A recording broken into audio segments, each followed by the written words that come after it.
Question number 8, M এর মান কত হলে পি ভেক্টর এবং কিউ ভেক্টর দ্বয় পরস্পর লম্ব হবে?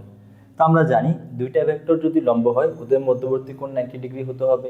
আর যদি মধ্যবর্তী কোণ 90 ডিগ্রি হয় তাহলে ভেক্টর দুইটার ডট গুণন কী হবে? 0 হবে। তো ধরো এটা হচ্ছে পি ভেক্টর আর এটা হচ্ছে কিউ ভেক্টর।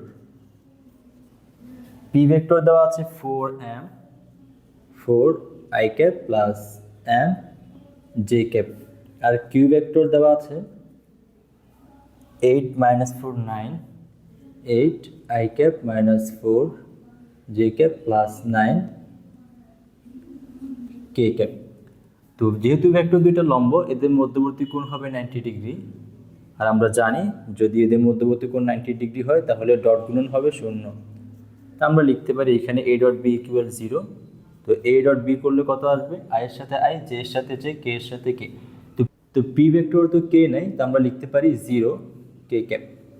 তাহলে এখান থেকে আমরা বলতে পারি 4 × 32 32 মাইনাস 4m আর এখানে কত হবে? 0 প্লাস 0 ইজ ইকুয়াল 0। এখান থেকে আমরা বলতে পারি যে 4m ইজ ইকুয়াল 32 আর m is equal 32 divided by 4 is equal আসবে 8। এখন কথা হচ্ছে আমরা কি এমসিকিউতে এইভাবে সলভ করব? এটা তো রিটেনের জন্য হয়ে গেল না। তো এমসিকিউতে কীভাবে সলভ করব দেখো, শর্টকাট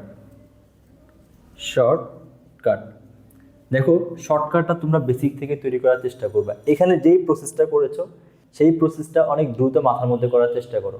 তোমাকে কি করতে হবে? ডট গুণন করে 0 করতে হবে, তারপরে তো এর মান বের করতে হবে। তো যদি এখানে তুমি লক্ষ্য করে দেখো, এখানে তো গুণ করার কোনো দরকার নেই।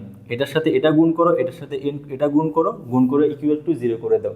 তাহলে এখানে গুণ করলে কত হবে? 32। তাহলে এখানে আমরা লিখছি কত? 32। আর এখানে কত আসবে? -4m ইকুয়াল কত হতে হবে? 0 হতে হবে। তাহলে m সমান এখানে কত আসবে? 32 ডিভাইডেড বাই 4 ইজ ইকুয়াল কত আসবে? এখানে 8। তো তোমরা যখন এমসিকিউ সলভ করবা এটা ক্যালকুলেশন করার দরকার নেই, তোমরা এটা মাথায় করার চেষ্টা করবা। যদি মাথায় করতে না পারো প্রাথমিক অবস্থায়, তো খাতায় প্র্যাকটিস করবা, আস্তে আস্তে মাথায় প্র্যাকটিস করা ট্রাই করবা।